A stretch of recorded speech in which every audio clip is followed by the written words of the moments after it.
Con el pasar de los tiempos, de los años, entre la gente existen rumores, los cuales van de boca en boca, los cuales se vuelven leyendas. Lo que les contaré ahora se fue quedando en el olvido, mas en los tiempos pasados fue muy contado entre los pobladores. Una historia o leyenda, la cual para ellos fue terrorífica. En un pueblo del Estado de México, cuando apenas empezaba a poblarse, era muy poco transitado. Las calles también eran muy pocas transitadas, sin encontrar explicación alguna. Solo se limitaban a decir que se sentía una energía muy oscura y negativa entre las milpas de los sembradíos de los campos que solo eran iluminados por la luz de la luna. Para la población, que era muy supersticiosa, era algo que le tenían demasiado miedo. Y más por el hecho de que cada vez que llegaba a caer un viernes 13 y alguien pasaba por ahí, le tocaba la mala suerte de que ya nunca se le volvía a ver en el pueblo, y por más que se le buscara a la persona, no encontraban rastro alguno. Era tanto lo que inquietaba a la gente que acudieron con el jefe de la policía para que hiciera algo al respecto. Fue tanto la insistencia y la demanda y la presión por la parte de los pobladores que la policía no le quedó más que hacer una ardua búsqueda e investigación, la cual lamentablemente no tuvo fruto alguno.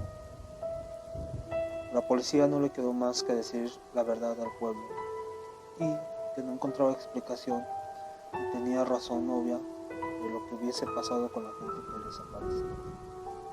El pueblo, aunque no conforme pero sin más opciones de qué hacer, no tuvo más que aceptar la solución que los policías habían dado. Sin embargo, había un joven, el cual había perdido un amigo. Era un amigo muy allegado, ya que se conocían desde que eran muy niños. Después de haber visto que la policía dejaría todo en el olvido, él tomó la decisión de intervenir e investigar qué es lo que pasaba realmente en ese lugar tan extraño, donde nunca más se volvió a saber de su amigo. El joven, el cual se llama Víctor Rendón, o se llamaba así, puso en marcha lo que tenía que hacer y fue a ver al hombre más viejo del pueblo, uno de los primeros fundadores de ahí.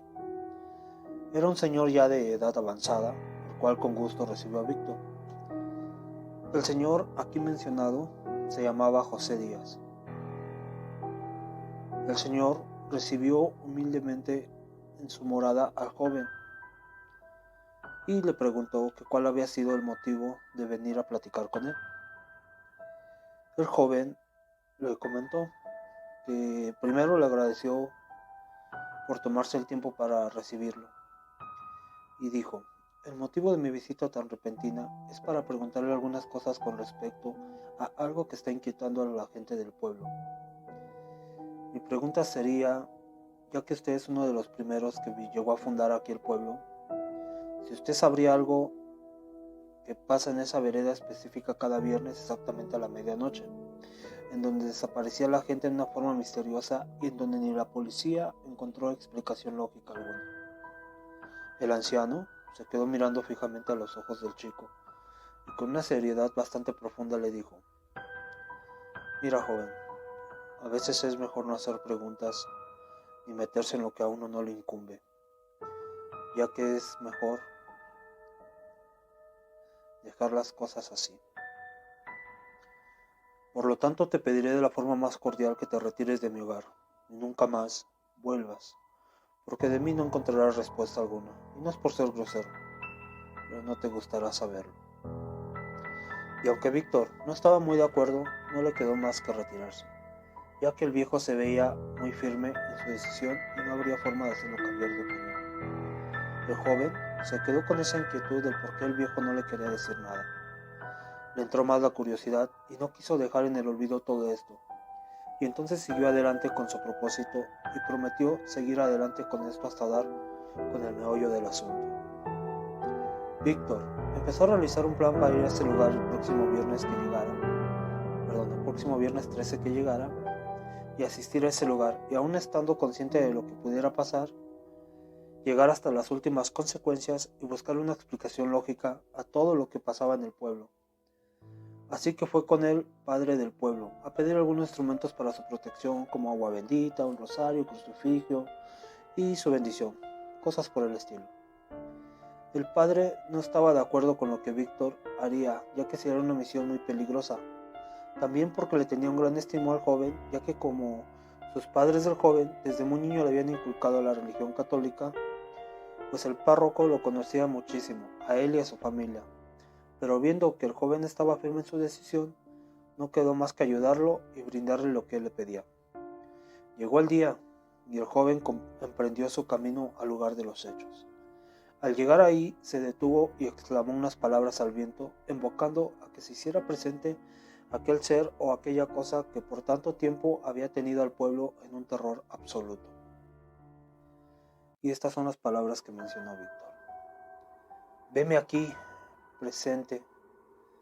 Invoco a ti, cosa o ser que has hecho de las tuyas, a que te hagas presente y me dejes ver y saber qué eres, y el por qué haces esto a los pobladores de aquí.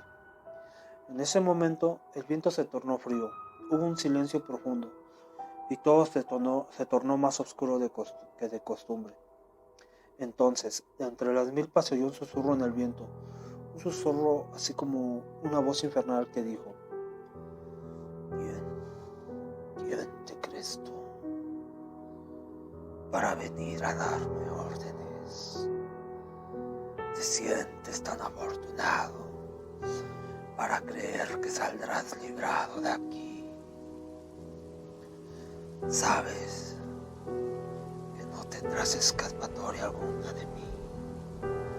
Claro, a menos que yo decida hacerlo. El joven empezó a temblar y a sudar un sudor muy frío y tuvo ganas de huir en ese momento, pero estaba paralizado del miedo que esto le provocaba. Sin embargo, se armó de valor y le respondió al ser: tal vez no sea nadie para vos, mas veme aquí ante ti queriendo saber qué es lo que pasa, y con tantas dudas de saber quién eres o qué eres. Yo sé que no tengo oportunidad alguna de escapar de esto, mas fueron tantas mis ansias de saber qué es lo que sucede, que estoy consciente que estoy poniendo en juego mi vida, y sé que estoy arriesgando todo por esto. La voz susurrante le respondió: te contaré todo, a cambio de un trato del cual seguro saldrás muy beneficiado, y al cual no podrás negarte, ya que de esto dependerá si vives o mueres. El joven no tuvo más opción que aceptar, y aunque en él había tanta desconfianza y miedo, no tuvo más que aceptar para poder salvar su vida, y así que le dijo a la voz susurrante lo siguiente: está bien, aceptaré cualquier trato que me propongas, pero hazte presente en tu forma material y déjame ver qué o quién eres. Entonces el ser se hizo presente entre las milpas del sembradío, y sin pretexto se dejó ver en su forma material. El joven se sorprendió al ver que era el mismísimo príncipe de la oscuridad, Lucifer. Tiempo que perder, el príncipe maligno empezó a decir el trato que le proponía Víctor, y esto fue lo que le dijo: te contaré el por qué tengo el derecho de hacer esto que hago. Es porque cada día en específico vengo y me llevo una alma conmigo, que es el verdadero motivo por el cual ha desaparecido tanta gente. Hace tiempo atrás hubo un vil humano insignificante que hizo un pacto conmigo, el cual no cumplió, y por ende su castigo o su pago era su alma. Sin embargo, él no quiere pasar toda la eternidad en mi mundo, el infierno. Así que me propuso algo muy atractivo para mí, un trato el cual no pude rechazar, y era tener 100 almas a cambio de su libertad, de mi mundo, del sufrimiento que tanto mis demonios le causaría. Ahora que sabes la historia, el trato que te propongo a cambio de perdonar tu vida es que lo publiques y vendas, así tendrás beneficios de ellos, como es la riqueza que tanto el hombre anhela, una fama como la cual nunca te has imaginado, y mujeres a placer tuyo.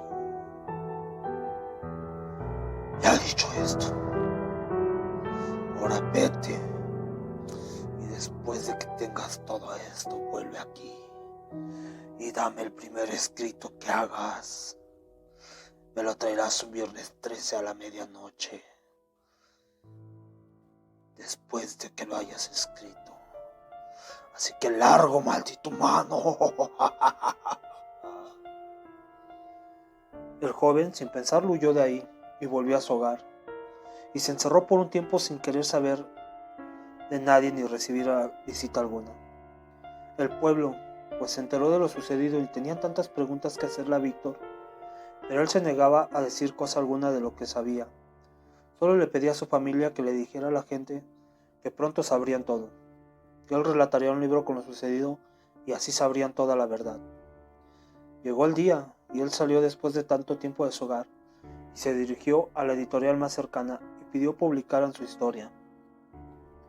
Después de unos meses, su libro, su historia, salió y la gente de su pueblo compró el libro y supo la historia desde entonces. La gente jamás se acercó a ese lugar por miedo a ser la siguiente alma que se le debía al diablo. El impacto fue tanto que sin pensarlo, el libro se expandió por todo el país. Y como el diablo había prometido, Víctor se llenó de fama, dinero y mujeres. Mas sin embargo, llegó el día en que Víctor tendría que llevar el primer manuscrito que hizo al príncipe de la oscuridad. Así que llegó el día pactado a la hora dicha que Lucifer dijo, y Víctor estuvo ahí, y el demonio mayor apareció ante él y tomó el manuscrito en sus manos. Miró a Víctor a sus ojos y con una risa burlona lo tomó a él y le dijo: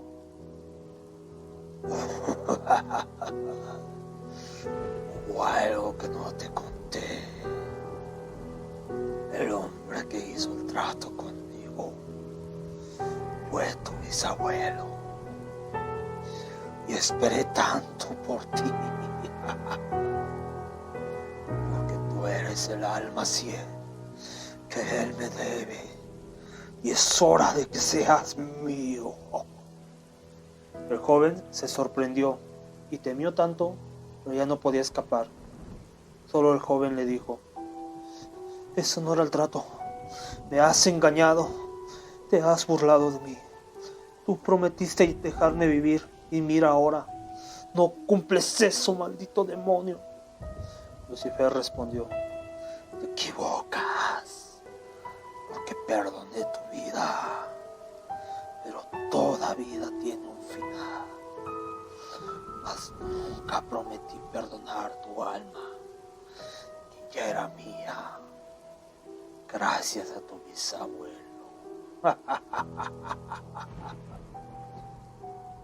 Se dice entre los pobladores que jamás se volvió a saber del joven, y nunca nadie supo qué pasó con él hasta ahora. Que yo he prometido, de un pacto con el diablo, contar esta historia, hasta dar a conocer el final del joven Víctor Rendón.